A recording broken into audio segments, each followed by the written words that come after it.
자, 여러분, 우리 바울과 함께하는 복음의 여행길, 이제 벌써 우리가 세 번째 바울의 전도 여행을 따라가고 있는데, 그 가운데서 뭐니 해도 가장 중요한 도시는 바울이 가장 오래 머물며 복음을 가르쳤던 에베소입니다. 에베소. 그 에베소에서 바울이 무슨 일을 하였는지 오늘 읽은 본문의 첫 절에서 나오는데, 8절에 보니까 담대히 하나님 나라에 관하여 강론하며 권면하되, 이렇게 되어 있습니다. 바울이 무엇에 대하여 가르쳤다고요? 하나님 나라에 관하여, about the kingdom of God. 바울이 하나님 나라에 관하여 가르쳤습니다. 우리말 성경에는 담대히 가르쳤다 이렇게 되어 있으니까, 우리가 하나님 나라에 대해서 가르칠 때 확신 있게 큰 목소리로 세게 가르치면 되나 보다, 그렇게 이해하기 쉬운데, 사실 영어 성경에 보아도 그렇고 원어의 의미도 그렇고 persuasively, 설득력 있게 바울이 가르쳤다. 여러분, 우리가 복음을 전하는데, 특별히 하나님 나라의 복음을 전하는데, 우리가 바로 이해하고 지혜롭게 전하는 설득력 있는 과정이 필요합니다.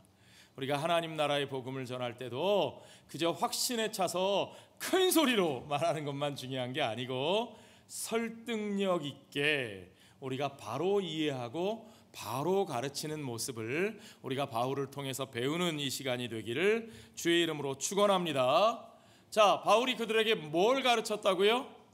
하나님 나라에 관해서 가르쳤다고요. 자, 이 하나님의 나라는 너무너무 중요한 주제입니다.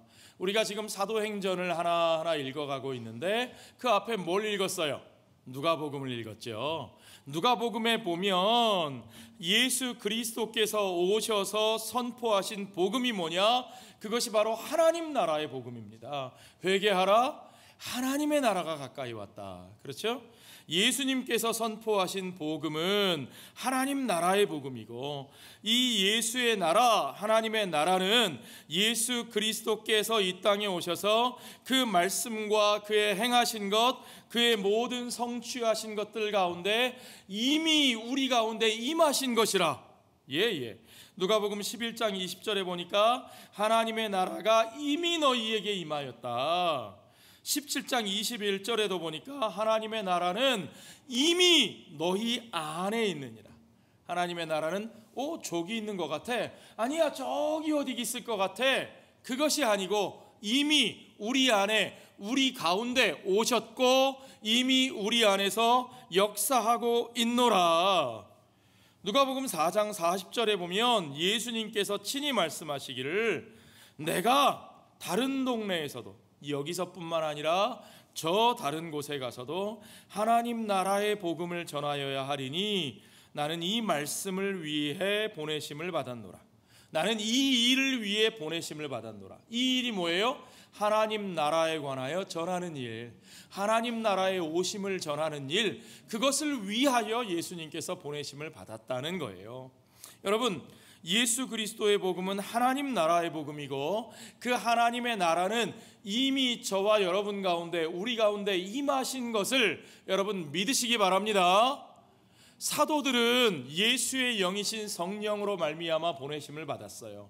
그 성령으로 말미암아 보내심을 받아 그들도 하나님의 나라를 증거하는데, 사도행전을 통하여 그들이 증거한 하나님 나라에 관한 이야기가 우리에게 소개되어 왔습니다.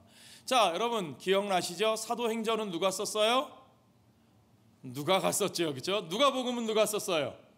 누가가 썼고, 사도행전은 누가가 썼죠.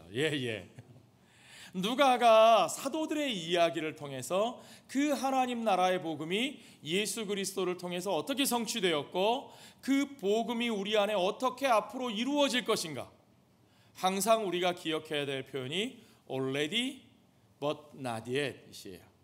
자, 우리 어린이 여러분, already 그리고 뭐예요? not yet. 이미 그리고 아직.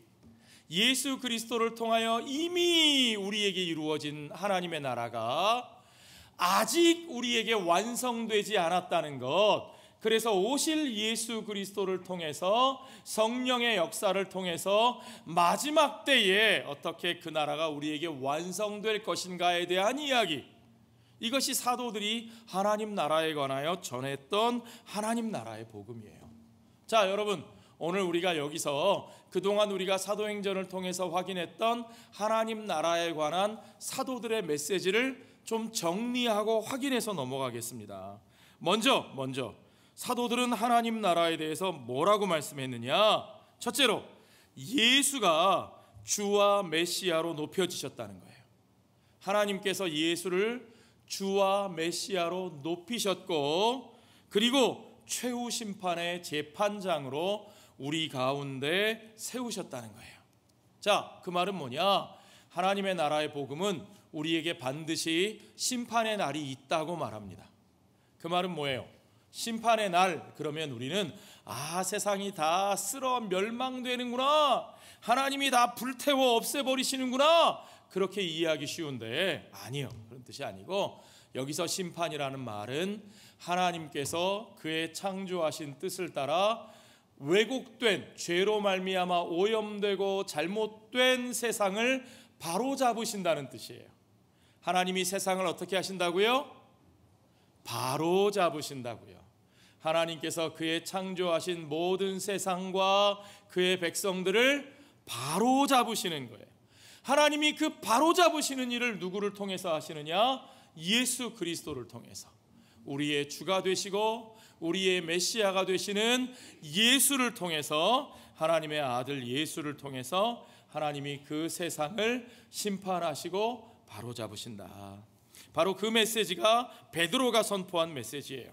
2장 36절에 보니까 너희가 십자가에 못 박은 이 예수를 하나님이 주와 그리스도가 되게 하셨느니라.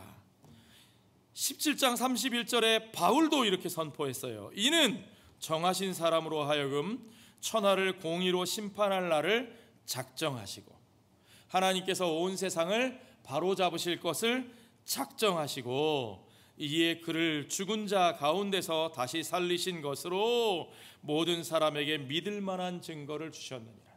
자, 하나님께서 온 세상을 바로잡으신다. 어떻게 알아요? 그걸 하나님이 온 세상을 바로잡으신다. 그러니까 너희들은 돌아서라, 하나님의 뜻을 향해서 돌아서라 라고 선포하는데, 어떻게 아는데요? 그걸 세상에 저 죄인이 잘 되고, 세상에 악한 자가 더 잘 나가고, 세상에 나쁜 놈들이 저렇게 잘 되는데 그런 심판이 있을 것을 우리가 어떻게 압니까? 누가 그렇게 묻는다면 하나님께서 분명하게 증거하셨어요. 무엇을 통해서요? 봐라, 의로우신 자 예수가 이 땅에 그 의와 사랑을, 그 은혜와 공의와 사랑을 선포하시다가 그 죄와 사망 가운데 죽으셨으나, 그 죄와 사망의 권세 가운데 죽으셨으나, 그러나 그가 그 권세에 굴복하지 아니하시고 그 사망 가운데 그의 육신이 썩지 아니하시고 하나님이 그를 어떻게 하셨다고요? 다시 살리셨다. 하나님께서 그를 무덤에서 일으키셨다. 이것이 증거다. 하나님께서 이 세상을 바로잡으시는 증거가 바로 그가 죽으시고 살아나신 것이라. 우리가 이것을 선포하노니 너희는 그 하나님의 회복하실 그날을 믿고 예수 그리스도 안에서 돌이키라, 돌아서라. 그것이 하나님 나라의 복음의 메시지예요. 자, 두 번째, 사도들이 선포한 하나님 나라의 메시지의 핵심은 뭐냐? 예수를 통해서 우리에게 회개와 사죄, 용서가 선포되었다는 거예요. 우리에게 repent, 회개의 기회가 주어졌어요. 그리고 우리가 회개하면 하나님께서 용서하시는 기회가 주어졌다는 거예요. The grace period, 우리에게 은혜의 시간들이 선포되는 거예요. 그런데 그 회개와 용서의 기회가 누구에게 주어졌느냐? 유대인들에게만이 아니라 이제는 누구에게도? 이방인들에게까지, 온 세상 모든 사람들에게 그 회개와 용서의 기회가 주어졌다. 이게 하나님 나라의 복음의 중요한 메시지예요. 베드로가 이렇게 선포했어요. 회개하여 각각 예수 그리스도의 이름으로 세례를 받고 죄 사함을 받으라. 그리하면 성령의 선물을 받으리니 이 약속은 너희와 너희 자녀와 모든 먼 데 사람, 너희와 너희 자녀, 이스라엘 백성뿐만 아니라 먼 데 사람, far away, 먼 데 있는 모든 이방인들까지 곧 주 우리 하나님이 얼마든지 부르시는 자들에게 하신 것이라. 하나님이 부르지 못할 사람이 있느냐? 없다는 거죠. 우리 하나님이 얼마든지, 그들이 아무리 멀리 있어도, 아무리 멀리 나갔어도, 아무리 극악한 죄인이라도 우리 하나님이 부르시는 모든 이들에게 하나님은 회개와 죄사함의 은혜의 기회를 주시는 것을 믿으시기 바랍니다. 3장 26절에 보면 이런 말씀이 나옵니다. 하나님이 그 종을 세워 복 주시려고. 무엇 하시려고요? 복 주시려고. 세상을 멸망시키시려고가 아니고, 저주하시려고가 아니고, 하나님이 세상을 이처럼 사랑하사 독생자를 주셨으니, 그렇죠? 이는 저를 믿는 자마다 멸망치 않고, 여기 나와 있는 대로 하나님이 그 종을 세워 복 주시려고 너희에게 먼저 보내사 너희로 하여금 돌이켜 회개하는 거죠. 돌이켜 각각 그 악함을 버리게 하셨느니라. 13장에 가면 바울이 이렇게 복음을 전합니다. 너희가 알 것은 이 사람을 힘입어 죄 사함을 너희에게 전하는 이것이며, 또 모세의 율법으로 너희가 의롭다 하심을 얻지 못하던 모든 일에도 이 사람을 힘입어 믿는 자마다 의롭다 하심을 얻는 이것이라. 이것이 왜 복음이냐? 하나님 나라의 소식이 왜 우리에게 복음이냐? 율법을 우리가 스스로 행하여 이룰 수 없었던 그 일을 이 사람을 힘입어 우리를 대신하여 그 모든 율법의 요구를 성취하신 바로 그분 예수 그리스도를 힘입어 그로 말미암아 우리가 그를 믿음으로 의롭다 하심을 얻게 하시는 것이기에 우리는 이 하나님 나라의 복음을 은혜라고 말할 수밖에 없는 것입니다. 13장 46절 47절에서는 이 은혜의 복음을 들고 바울이 이방인에게로 향한다고 말해요. 우리가 이방인에게로 향하노라. 내가 너를 이방의 빛으로 삼아. 이건 선지자 이사야를 통해서 하나님께서 이스라엘 백성들에게 주셨던 말씀이에요. 내가 너희를 왜 부른 줄 아느냐? 내가 너희만 잘되게 하기 위한 것이 아니라 너희를 이방의 빛으로 삼아 너로 땅끝까지 구원하게 하리라. 결국엔 하나님의 구원의 대상은 어디에 있다? 예루살렘에만 있다? 아니요. 그들은 땅끝에 있다. 하나님은 땅끝에 있는 자들을 구원하기를 원하시고, 하나님이 하나님의 백성들을 왜 먼저 부르셨느냐? 그들을 이방의 빛으로 삼아 땅끝에 있는 그들을 구원하기 위한 것이라. 마지막 하나님 나라 복음, 사도들이 전하는 하나님 나라 복음의 핵심이 무엇이냐? 예수의 선포하신 그 나라, 그 마지막 때가 성령을 부어주심으로 시작됐다는 거예요. 마지막 때의 선물인 성령이 우리에게 부어졌고, 그 성령의 부어주심으로 말미암아 전 세계 모든 민족들로부터 하나님께서 거룩한 그의 백성들을 불러 하나님의 마지막 사역을 이루게 하신다는 거예요. 자, 여러분, 여기서 사도행전의 키워드가 나와요.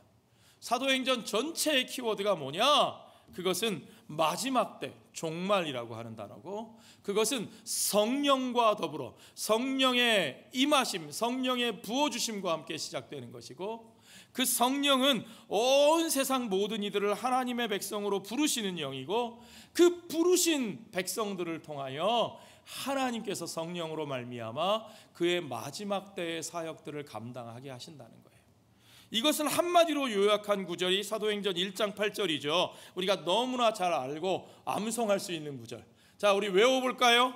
오직 성령이 너희에게 임하시면 너희가 무엇을 받고? 권능을 받고 예루살렘과 온 유대와 사마리아와 땅끝까지 이르러 무엇이 되리라? 내 증인이 되리라. 성령과 권능과 땅끝 증인, 그렇죠? 이 마지막 때의 비전이 성령 받은 하나님의 백성, 그러나 그들이 유대인만이 아니라 온 땅끝에서 불러 모아지는 하나님의 백성들을 통해서 이루어진다고 하는 거죠. 그래서 여러분, 우리가 사도행전을 통해서 보아야 할 것, 우리가 성령을 통해서 확인해야 할 것은 뭐냐면, 하나님께서 우리에게 주시는 비전은 진짜 하나님이 우리를 통해서 이루시는 일은 그저 그냥 여기서 우리가 종교 생활 잘하다가 죽어서 내세에 좋은 데 가는 것이 아니라는 말이에요. 그것은 하나님이 창조하신 온 세상과 온 우주에 대한 하나님의 비전을 우리에게 보여주시는 거예요. 그 하나님의 놀라운 구원의 비전 속에서 하나님께서 우리를 불러 그 일에 쓰신다는 얘기예요. 아멘. 여러분, 가슴이 벅차지 않습니까? 우리 인생이 뭐간데 하나님께서 우리를 그 놀라운 비전에 불러 쓰신대요. 어떻게 해요? 나 같은 사람이 어떻게 쓰임을 받아요? 그 일에 어떻게 하셔서요? 우리에게 성령을 부어주셔서, 하나님의 영을 부어주셔서 하나님의 영의 능력으로 우리가 그 일에 쓰임받게 되는 것을 여러분 믿으셔야 됩니다. 그것이 우리 신앙에 가져야 할 방향이고 목표고 비전이 되는 거예요. 자, 사도행전 10장 34절부터 보면 베드로가 고넬료, 이방인 고넬료의 집에 가서 복음 전하는 장면의 얘기예요. 거기서 베드로가 뭐라고 선포하느냐? 하나님은 사람의 외모를 보지 아니하시고 각 나라 중 하나님을 경외하며 의를 행하는 사람은 다 받으시는 줄 깨달았노라. 하나님은 사람의 외모를 보지 않으신대요. 사람의 조건을 보지 아니하신다는 거예요. 잘생긴 사람, 못생긴 사람, 예쁜 사람, 안 예쁜 사람을 따지는 뜻이 아니라 그가 가진 모든 혈통과 능력과 과거와 모든 조건을 하나님이 보지 않으신다는 거예요. 아멘. 예, 우리 하나님은 그 어떤 것으로도 사람을 차별하지 아니하시고 각 나라 중 하나님을 경외하며 의를 행하는 사람은 다 받으시는 하나님이십니다. 이게 하나님 나라의 스케일이에요. 아멘. 여러분, 그러니까 우리 스스로 하나님 나라의 스케일을 좁히면 안 돼요. 하나님의 나라는 최소한 내가 볼 때 이런 사람들만 모여. 하나님의 나라는 최소한 내가 볼 때 내 마음에 드는 사람만 모여. 우리 교회는 최소한 내가 볼 때 이런 사람들만 들어올 수 있어. 맞아요? 아니요. 하나님에게는 페이보리티즘이 없으시다. 모든 나라 중 하나님을 경외하며 의를 행하는 사람은 다 받으시는 줄 깨달았도다. 만유의 주 예수 그리스도로 말미암아 화평의 복음을 전하셨다 그랬어요. 하나님 나라의 복음은 무슨 복음이라고요? 화평의 복음이다. 여러분 따라해 봅시다. 하나님 나라의 복음은 화평의 복음입니다. 평화의 복음입니다. 화해의 복음입니다. 하나됨의 복음입니다. 아멘. 아멘. 그것이 예수 그리스도를 통해서 우리에게 주신 메시지입니다. 바로 그 자리에서 베드로와 함께 고넬료의 집 사람들, 이방인들에게 복음을 전하던 바로 그 형제들이 무엇을 목격하고 무엇을 고백했느냐? 이방인들 가운데 성령이 임하시는 장면을 그들이 두 눈으로 똑똑히 봤어요. 자, 그러니까 그들이 뭐라 그래요? 10장 44절부터 성령이 말씀 듣는 모든 사람에게 내려오시니 할례 받은 신자들이 이방인들에게도 성령 부어 주심으로 말미암아 놀라니 이 사람들이 우리와 똑같이 성령을 받았으니 누가 능히 물로 세례 베풀물 그 말이요. 이 사람들에게도 똑같이 하나님의 영이 임하셨다. 그 말은 이들도 하나님의 백성으로 부르심을 받았고 하나님이 그 나라를 위하여 이 사람들도 쓰신다는 겁니다. 아멘. 그러니까 이들에게 세례를 베풀기를 금할 수 없다. 그 말은 뭐냐 하면 그들이 우리와 한 가족이 된다는 뜻이에요. 여러분 초대교회에 있어서 세례라는 건 오늘 우리들에게도 마찬가지지만 그것은 당신과 내가 이제부터 한 가족입니다 하는 걸 받아들이는 거예요. 우리 공동체의 식구로 받아들이는 거예요. 우리 공동체는 어떤 공동체예요? 예수 그리스도 안에서 한 상에 그 피를 마시고 그 살을 먹는 공동체예요. 한 피 받아 한 몸 이룬 공동체라는 거예요. 누군가에게 세례를 베풀어 우리가 받아들인다는 말은 그가 바로 나와 함께 한 피 받아 한 몸 이룬 형제요 자매라는 것을 우리가 믿고 받아들이는 겁니다. 아멘. 그런데 바로 이방인들에게 그들이 세례를 베풀어요. 왜? 성령이 우리에게와 같이 그들에게도 임하셨기 때문에. 그러므로 이제 그들과 우리는 하나요, 한 몸이요, 한 식구라는 것을 그들이 받아들이는 거죠. 이것이 바울이 전한 하나님 나라의 복음의 핵심입니다. 정말 중요한 것입니다. 우리는 그리스도 안에서 그것을 믿고 받아들이는 이들이에요. 그러니까 우리는 절대로 인종주의자가 될 수 없고, 그러니까 절대로 우리는 무슨 성차별주의자가 될 수 없고, 그러니까 우리는 절대로 우리끼리만의 폐쇄적인 공동체로 머물러 있을 수가 없는 거예요. 그리스도의 복음 안에서, 그 하나님 나라의 화평의 복음 안에서 우리는 종이나 자유자나 남자나 여자나 유대인이나 헬라인이나 그 누구라도 다 하나인 것을 여러분 믿으시기 바랍니다.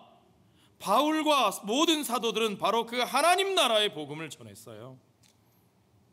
그런데 바로 그곳 에베소에도 그 하나님 나라의 복음에 마음을 열지 않는 사람들이 있었어요. 영어 성경에 보니까 became obstinate 그랬어요. obstinate. 그 말은 완고하다는 말이에요. 완고하게 마음의 문을 닫고 자기 고집을 가지고 있는 사람들이 있죠. 왜요? 그들은 자기들의 기득권을 내려놓고 싶지 않아요. 벽을 허물고 싶지 않아요. 그들과 우리는 달라. 그들과 우리는 달라. 그들이 바울을 대적하여서, 그들이 고린도에서처럼 바울을 대적하고 어디서나 그랬죠. 이제 바울은 그들의 대적을 피하여 자기의 제자들을 데리고 두란노 서원에서 무려 2년 동안이나 그 하나님 나라의 복음을 가르쳤다. 그렇게 되어 있습니다. 자, 9절에 보시죠. 어떤 사람들이 마음이 굳어 순종하지 않고 완고하여 자기들 고집대로, 자기 편견대로 사는 거예요. 자기가 알던 방식, 자기들의 전통대로 순종하지 않고 무리 앞에서 이 도를 비방하거늘 바울이 그들을 떠나 제자들을 따로 세우고 두란노 서원에서 날마다 강론하니라. 이 두란노 서원, 그러니까 어떤 분들은 출판사 이름 아니야? 그러시는 분도 계시고, 또 두란노의 서원, 그러니까 두란노가 무슨 지명, 동네 이름인 줄 아시는 분들이 많아요. 사실은 이 두란노는 사람 이름입니다. 그러니까 두란노의 서원이라는 말은요, 두란노라는 사람, 이 사람은 아마도 그 당시에 유행하던 철학이나 필로소피 또는 레토릭, 수사학을 가르치는 유명한 선생이었을 거예요. 그 사람이 자기 학당을 가지고 있었어요. 아카데미아 아시죠? 자기 학당, 오늘날로 치면 학원 정도 될까요? 예. 바울은 그 사람이 가르치던 학당에 새들어서 빌려서 거기서 하나님 나라의 복음을 변론하는 거예요. 강론했다 그랬는데 원어를 보면 dialogue, 대화했다라는 표현이 더 적절한 것 같아요.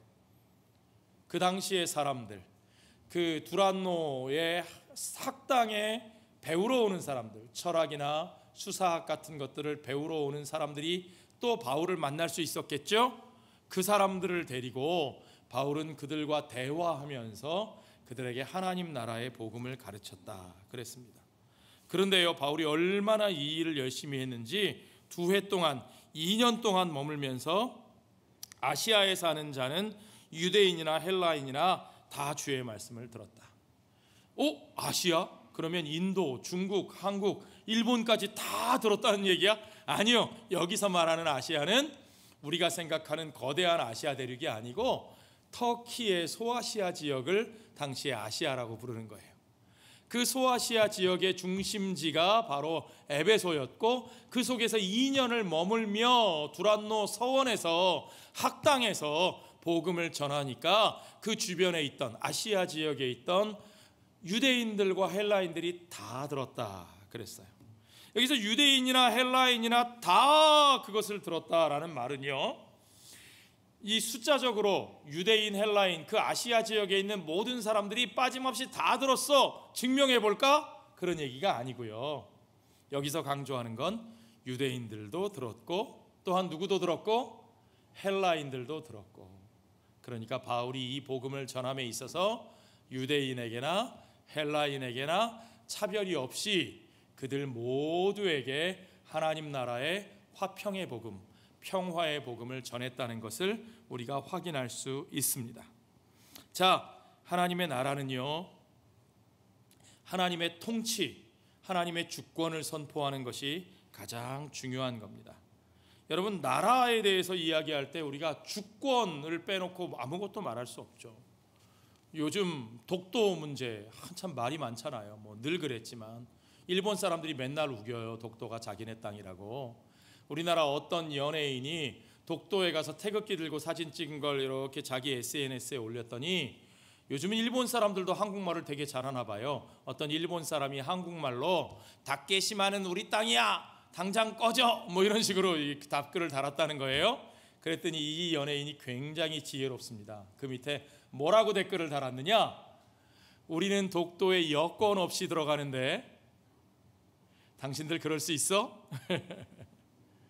대한민국 사람이 여권 없이 들어가는 나라는 누구 땅이에요? 대한민국 땅이죠. 예전에 그런 광고가 있었어요. 어느 회사 핸드폰을 들고 독도에 가서 전화를 거니까 전화가 터져요. 대한민국 핸드폰이 터지는 땅은 대한민국 땅입니다. 주권의 문제죠. 주권. 그 나라의 주권이 작동하느냐 작동하지 않느냐 하는 문제, 그게 중요한 거예요. 자, 그 나라의 주권이라는 말을 쓸 때 우리는 권력, 권세라는 말을 씁니다.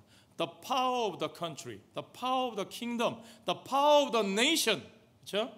하나님 나라에 대해서도 마찬가지로 성경은 그 파워라는 말을 씁니다. dynamis라는 말을 쓰는데 그 파워라는 말을 우리말 성경은 다 능력이라는 말로 번역해놨어요.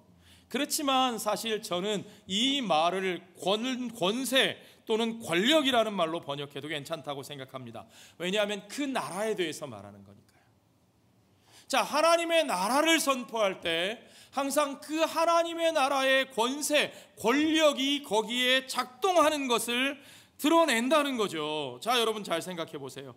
예수님께서 하나님의 나라를 선포하실 때 갈릴리의 회당에서, 가버나움에서, 거기서 하나님의 나라를 선포하실 때 바로 그때 예수님이 보여주셨던 것이 뭐냐면 병든 자가 고침을 받고 귀신 들린 자가 나았고 귀신이 쫓김을 당하고, 그렇죠? 심지어는 죽은 자가 다시 살아나는 일들이 일어났어요.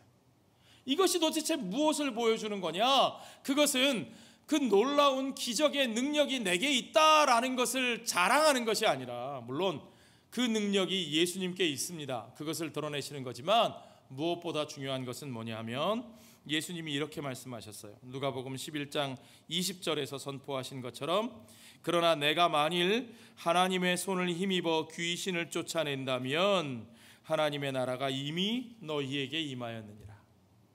자, 하나님의 능력을 힘입어 예수께서 병든 자를 고치시고 귀신을 내쫓으시고 죽은 자를 살리신다면 지금 거기서는 누구의 능력이 워킹하고 있는 거예요? 하나님의 능력이, 바꿔 말하면 하나님의 권력이, 하나님의 주권이, 하나님의 통치가 작동하고 있는 겁니다. 그러니까 그곳은 누구의 나라예요? 하나님의 나라. 이미 하나님의 나라가 이 땅에서 워킹하고 있다. 이미 하나님의 나라가 이 땅에 임하셨다라는 거죠. 자, 이 모습이 바울이 하나님의 나라를 가르칠 때도 똑같이 나타났다는 거예요. 바울이 하나님의 나라에서 나라에 관하여 가르칠 때 그 하나님 나라의 역사, 예수께서 행하셨던 역사, 병 고침의 역사와 귀신을 쫓는 역사가 바울을 통해서 나타납니다. 11절을 보세요. 하나님이 바울의 손으로 놀라운 능력을 행하게 하시니, 12절에 심지어 사람들이 바울의 몸에 손수건이나 앞치마를 가져다가 병든 사람에게 얹으면 그 병이 떠나가고 악귀도 나가더라. 바울이 일일이 가서 뭐 기도해주고 이럴 시간이 없으니까 어떤 때는 사람들이 바울의 몸에 있던 땀 닦던 손수건 가져가서 병자에게 갖다 대니까 낫고, 허리에 둘렀던 앞치마를 가져다가 병자에게 덮어주니까 낫는 일이 일어났다는 거예요. 얼마나 놀라운 역사입니까? 그런데 문제는 뭐냐면요, 이런 놀라운 역사가 일어나니까 이걸 엉뚱하게 바라보는 사람들이 생긴 거예요. 오? 저거 대단한데? 이야, 저 능력이 내게도 있으면 얼마나 좋을까? 그러면 내가 원하는 거 다 이룰 수 있을 것 같아. 이야, 저런 능력을 내가 발휘할 수 있으면 그러면 내가 사람들한테 대단한 인기를 끌 수 있을 것 같고, 사람들이 나를 따를 것 같고, 막 나에게 많은 걸 갖다 바칠 것 같은데, 그 당시에 수많은 마술을 하던 사람들이 있었습니다. 그 당시에 이미 수많은 귀신 쫓는 자들이 있었습니다. 그들이 이제는 바울이 행하는 능력을 보고 바울이 전하는 예수를 믿는 것이 아니라 바울이 전하는 예수의 이름을 빌어서 그 이름을 빙자해서 자기들도 그 능력을 행하고 그 능력을 통해서 이득을 얻기를 원하는 사람들이 생겨나는 거예요. 이런 사람들이 이 시대에만 있던, 그 시대에만 있던 건 아니에요. 지금도 그런 사람들이 있어요. 어떤 이단에 가면요, 어떤 샘물에다가 그 이단 교파의 교주가 안수해서 이게 생수라고 그거 팔아요. 한 병에 막 되게 비싸게 팔아요. 막 수십만 원씩 받고 팔아요. 심지어 옛날에 어떤 이단 교주는 그 어떤 무슨 박태선 장로였나? 자기가 발 씻은 물을 무슨 치료에 무슨 생명수라고 발 씻은 물을 팔았대요. 그 발 씻은 물 한 통이 얼마였는지는 제가 잘 모르겠어요. 그런 사람들이 있다는 거죠. 이 시대에 어떤 모습이 있는지 보세요. 13절에 보니까 이에 돌아다니며 마술하는 어떤 유대인들이 시험 삼아 악귀 들린 자들에게 주 예수의 이름을 불러 말하되 내가 바울이 전파하는 예수를 의지하여 너희에게 명하노라. 그냥 예수도 아니고 바울이 전파하는 예수를 의지하여 너희에게 명하노라. 마술하는 자들이 행하는 거예요. 입으로는 예수의 이름을 부르고 있지만 그러나 사실 그들은 자기들의 이익을 위해서 그 마술적인 힘을 갖고자 하는 사람들입니다. 그러니까 사실 그들은 예수와 아무 상관도 없고 그들 가운데는 예수의 영이 역사하지 않습니다. 실제로 그들이 어떤 대단한 무엇인가를 보여준다고 하더라도 그들에게서 진짜 하나님 나라의 능력은 나타나지 않습니다.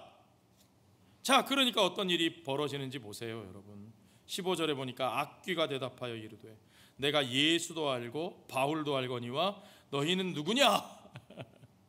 이럴 때 쓰는 말이 세 글자로 뭐예요? 듣보잡. 그렇죠? 듣도 보도 못하던 이 잡스러운 너는 누구냐? 이런 거죠. 귀신도 예수를 알아요.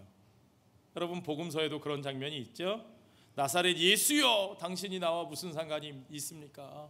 당신은 지극히 높으신 자의 아들인데 당신이 나와 무슨 상관이 있습니까? 나를 내버려둬 주고 좀 내게서 떠나 주십시오. 그러니까 귀신도 예수를 알아봐요. 예수의 영에 따라 일하는 바울도 알아요. 그러나 도대체 예수 말끝마다 입에 예수는 갖다 붙이고 살지만 그러나 내가 너희는 도무지 알지 못하겠다. 너희는 누구냐 도대체. 자, 여러분, 어느 시대에나 있는 이런 사람들의 모습. 그러나 오늘 우리들의 모습은 어떻습니까? 우리의 모습 가운데서는 이런 모습이 없어야 하겠습니다. 제가 사랑하는 C.S. 루이스가 이런 말을 했습니다. 여러분이 가지신 주보에 제가 실어드렸는데요. 복음이 능력을 주기는 하지만 마술은 아니다. 예, 맞습니다. 복음은 우리에게 능력을 가져다 줍니다. 그러나 복음이 가져다 주는 능력은 마술이 아니에요. 매직이 아니에요. 마술과 복음은 어떻게 다르냐? 마술을 하는 자들은 하나님께 겸손하게 복종하는 대가를 치르지 않았어요. 그들이 겸손히 예수와 하나 되지 않았어요. 여러분, 예수를 믿는다는 것, 주 예수의 이름으로 세례받는다는 것이 무엇인지 여러분 우리 이제까지 살펴봤죠.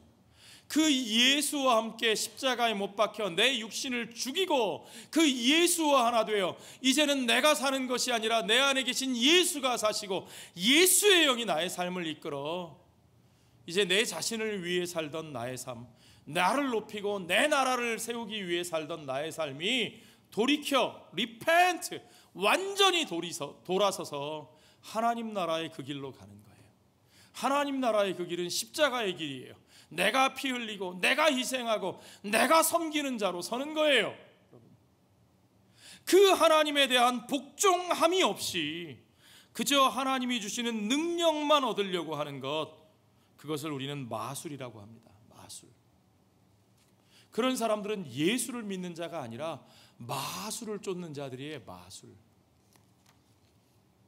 여러분, 우리는 정말 예수를 쫓아 하나님 나라의 능력을 구하는 사람들인지 아니면 나의 이익을 위하여 마술을 쫓아다니는 사람들인지.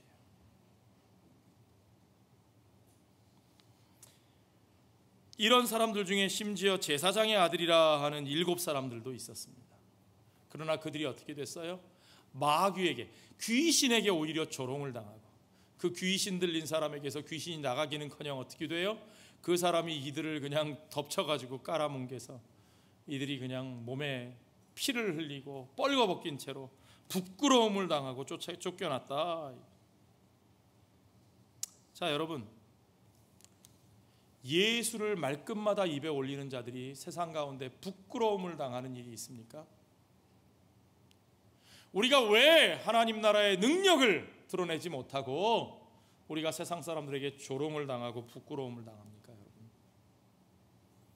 그것은 우리가 얼마나 예수를 많이 말하나 그게 중요한 게 아니고, 우리 안에 겸손히 하나님의 보내신 그 나라의 왕 되신 예수 그리스도, 그분 앞에 우리 자신들을 내려놓고 우리가 그와 하나 되어 나의 육신을 십자가에 죽이고 못 박고 그의 성령으로 말미암아 다시 사는 진정한 삶의 변화가 있어야 하는 것을 여러분 믿으시기 바랍니다.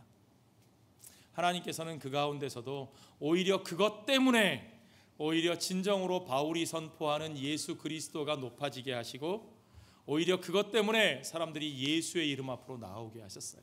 참 놀랍죠? 자, 우리는 그 과정을 보면서 중요한 것을 확인해야 됩니다. 도대체 진짜 하나님 나라의 능력이 우리에게 임하실 때 나타나는 열매가 무엇인가 하는 걸 확인해야 되는 거죠. 첫 번째로, 하나님 나라의 능력이 우리에게 임하실 때 우리는 나의 이름을 높이는 자가 되지 않고 자신을 내세우는 자가 되지 않고 주 예수의 이름만을 높이는 사람이 됩니다. 오늘 본문의 17절을 같이 읽어볼까요? 에베소에 사는 유대인과 헬라인들이 다 이 일을 알고 두려워하여 주 예수의 이름을 높이고. 누구의 이름을 높여요? 내 이름을 높여요? 우리 집단을 높여요? 아니요, 오직 주 예수의 이름만 높아져야 하는 것을 믿으시기 바랍니다. 두 번째로요, 하나님 나라의 능력이 임한 자는 자신의 죄를 정직하게 자복하는 역사가 일어납니다. 회개하고 돌이키는 역사가 일어납니다. 여러분, 이게 진짜 능력이에요. 우리는 생각할 때 능력이 있는 자라 그러면 자신의 약점을 보여주지 않고 막 자기 자신감을 드러내면서 위선적으로라도 어떻게든 막 사람들 앞에 당당하게 나서서 자기 잘난 척하는 사람이, 떳떳하게 보이는 사람이 훌륭한 사람 같아 보이죠. 아니요, 그렇지 않습니다. 하나님 나라의 능력이 역사하면 우리의 영을 정직하게 만드십니다. 우리가 정직하게 자신의 죄를 자복하는 삶이 됩니다. 그래서 그 잘못된 삶으로부터 회개하고 돌이키는 역사가 일어나요. 여러분, 이게 진짜 능력이에요. 진짜 하나님의 능력이 있는 사람은 숨기지 않고 드러낼 수 있는 용기를 발휘합니다. 그리고 그것으로부터 돌아서서 새로운 길을 걸어갈 수 있게 되는 거죠. 18절에 보세요. 믿은 사람들이 많이 와서 무엇을 했어요? 자복하여 행한 일을 알리며. 자기들이 했던 일을 confessed 했다는 얘기예요. 우리말에 그냥 알리며 그러니까 이게 밋밋하게 느껴지는데 고백했다는 말입니다. 그리고 마지막으로 어떤 일이 있었는지 19절을 보십시오. 19절 같이 읽어볼까요? 또 마술을 행하던 많은 사람이 그 책을 모아가지고 와서 모든 사람 앞에서 불사르니 그 책값을 계산한 즉 은 5만이나 되더라. 이 사람들, 에베소에는 마술을 통해서 먹고 사는 사람들이 많았어요. 그 마술사들이 만든 그 점책, 어떤 그 부적 같은 것도 있고 카드일 수도 있고 무슨 전보는 원리가 적혀 있는 걸 수도 있고 여러 가지 있겠죠. 그런 온갖 책들을 다 모아가지고 어떻게 했냐? 불살라 버렸어요. 근데 그 값이 얼마라고요? 은 5만. 우리말 성경에 그냥 5만이라고만 나와 있는데 다른 번역본에는 드라크마라는 단어가 나옵니다. 은 5만 드라크마. 드라크마는요, 한 노동자의, 한 사람의 하루 일당에 해당하는 돈이에요. 그러니까 5만 드라크마면 얼마예요, 여러분? 한 사람이 하루 일하면 1드라크마, 1년 일하면 365드라크마, 10년 일하면 3650, 100년 일하면 36,500. 그것도 모자라서 거기에 거의 2배 가까이를 모아야 5만 드라크마가 돼요. 그렇죠? 그러니까 한 사람이 200년치 연봉을 모아야 모을 수 있는 돈이 5만 드라크마예요. 어마어마한 돈이죠, 여러분. 그 어마어마한 돈이 값어치가 나가는 이 책들을 그들이 불살랐어요. 이게 무슨 말입니까, 여러분? 우리가 하나님의 능력에 사로잡힐 때, 진정한 하나님의 능력이 우리 가운데 임할 때, 우리가 더 이상 나의 이익의 나라를 위하여 살지 아니하고 하나님의 나라의 가치를 쫓아 살 때, 우리는 기꺼이 내가 누리던 불의의 재물들, 불의의 이득들을 기꺼이 포기하고 내려놓고 불살라 버리는 역사가 일어나는 것을 여러분 믿으시기 바랍니다. 이럴 때는 아멘 안 하시네요. 겁나시죠? 5만 드라크마 불살라야 될까 봐. 그러나 여러분, 그것을 불사를 수 있는 역사가 우리 가운데 나타나야 됩니다. 우리가 기꺼이 불의의 이득을 내려놓고 돌아설 수 있을 때, 그때야 세상 사람들이 우리의 말에 귀를 기울여요. 정말이에요. 아, 저들이 말하는 하나님의 나라가 진짜구나. 저거 그냥 하는 소리가 아니구나. 저들도 똑같이 자기들의 이익을 위해서 살고 있는 것이 아니구나. 그것이 진정한 하나님 나라의 능력입니다. 하나님의 말씀에는 이러한 변화의 능력이 있습니다. 더 정확하게 표현하면요, 20절의 말씀, 이와 같이 주의 말씀이 힘이 있어 흥왕하여 세력을 얻으니라. 주의 말씀이 힘이 있다, 힘이 있다. 이 영어 성경의 표현으로는 In this way, the word of the Lord spread widely and grew in power. The word of the Lord spread widely and grew in power. 하나님의 말씀이 널리 퍼져가고 그 하나님의 말씀이 파워 안에서, 그 권세 안에서 자라갔다. 그 힘이 커져갔다, 이런 얘기예요. 하나님의 말씀이 퍼져가고 하나님의 말씀의 힘이 자라갔다. 어떻게 해요? In this way, 이와 같은 방식으로, 믿는 자들 안에 이와 같은 변화가 일어나는 방식으로 하나님의 말씀이 퍼져가고 하나님의 말씀의 권세가 자라갔다는 거예요. 우리가 저 길거리에 나가가지고 피켓 들고 뭐 선글라스 끼고 나가가지고 목소리도 외치고 막 누구 잘못됐다, 누구 나쁜 놈이다, 뭐 그렇게 해서 하나님의 나라가 커지는 게 아니에요. 동생의 자들 나쁘다, 뭐가 어떻게 됐다, 예 물론 잘못됐죠. 그거 우리가 가서 손가락질하고 욕하고 그들을 모욕한다고 해서 하나님의 나라가 커지는 게 아니에요. 그걸로 하나님 나라가 퍼지는 게 아니에요, 여러분. 하나님의 나라는 우리들이 기꺼이 주 예수의 이름이 높아지시기 위하여 우리들의 이름을 낮추고 내려놓고 우리들의 자존심과 명예를 내려놓을 때 하나님의 나라가 커집니다. 우리들이 기꺼이 우리가 누리던 이익들을 포기하고 내려놓고 그것을 다시는 반복하지 않을 때 하나님의 나라가 커집니다. 기꺼이 우리들 안에 있는 죄와 불의한 것들을 자복하고 고백하고 회개할 때 하나님의 나라가 커집니다. 그것이 진정한 하나님의 나라의 능력으로 역사하는 것을 믿으시기 바랍니다. 그와 같은 방식으로 하나님의 나라의 확장을 위하여 쓰임받는 저와 여러분이 되시기를 주의 이름으로 축원합니다. 마지막으로 바울이 고린도전서 4장 20절에서 분명하게 들려준 말씀을 우리 함께 읽어봅시다. 하나님의 나라는 말에 있지 아니하고 오직 능력에 있습니다. 그 능력이 어떻게 나타난다고요? 내 이름을 높이기보다 예수의 이름만을 높이고 정직하게 자복하고 회개하며 내가 누리던 불의한 이익으로부터 기꺼이 돌아설 때, 그렇게 내 삶이 변화되는 그 능력을 통하여, 그 삶의 변화의 능력을 통하여 내가 죽고 그리스도의 영이신 성령이 사는 우리의 삶의 성령의 능력, 그 하나님 나라의 능력을 통하여 이 땅 가운데 하나님 나라의 세력이, 이 땅 가운데 하나님의 말씀이 더욱더 흥왕하여지고 힘이 있어지는 놀라운 역사가 저와 여러분을 통해서, 우리들의 교회 공동체를 통해서 이 땅 가운데 이루어지기를 주의 이름으로 축원합니다. 기도하겠습니다.